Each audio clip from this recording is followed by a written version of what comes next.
So ito, ganito tayo pag umaga or ganito nga winter na. Ito yung dadatnan mo bawat umaga, lalo na pag pumatak yung snow. Kaya wag mong kakalimutan yung ganito pag ng yelo or ng snow. So kaya parati kang mag-aalat ng extra time pag may pasok ka or may lakad ka, 1 hour or 30 minutes. Tingnan mo na yung sasakyan mo and tagalin mo na yung snow. Painitin mo na rin yung makina mo habang pinapagpag mo to. Yun yung bintahe din ng may remote start yung sasakyan mo, kasi pag may remote start, ayun, kahit hindi mo mabuksan, tulad nito balot ng snow, no, hindi mo mabuksan, na-start mo na siya. So umiinit na sa loob, naka-on na yung heater niyan, natutulungan niyang i-melt yung snow or yung mga nag-ice na part ng pintuan. So ito yung mga hassle, isa sa mga hassle pag winter. Instead na ipapahinga mo pa yung 30 or 1 hour, 30 minutes or 1 hour,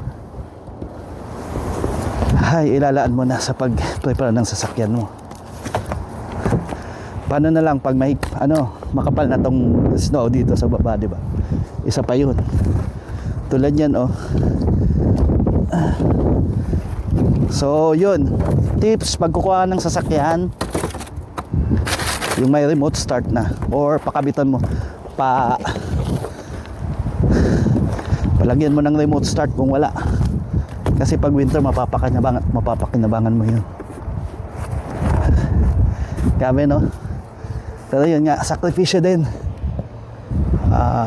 Masagana, sapat ba? Or masasabi ko bang sapat? Or hindi, compare ng buhay sa Pilipinas, pag ganitong trabaho namin, skilled worker, medyo sakto lang yung sahod. Pero dito, syempre, mas malaki, no? And mas sapat compare sa Pilipinas.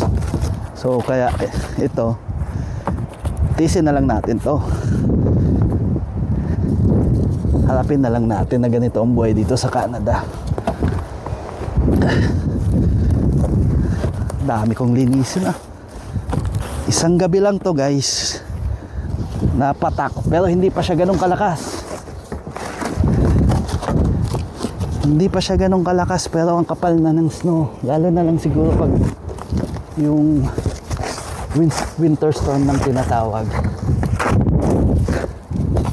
as in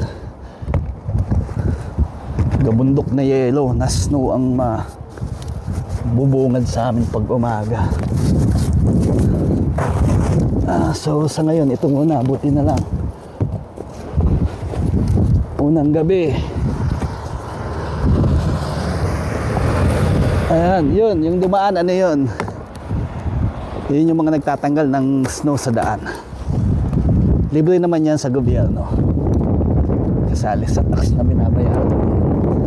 Pero syempre iba rin yung bayad sa nagtatanggal ng snow sa mga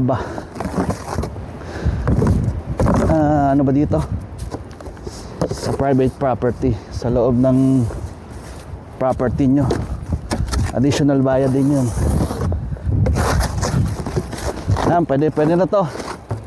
Sasakyan, mainit na. So pagkatapos nito, batsi na.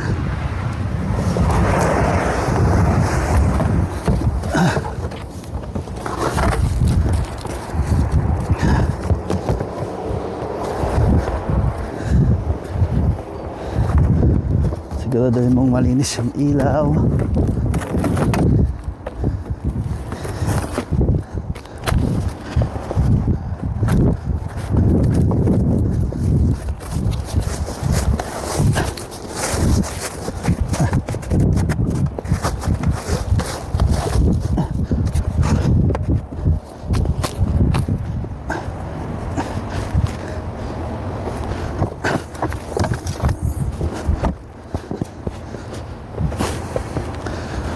Natapos din.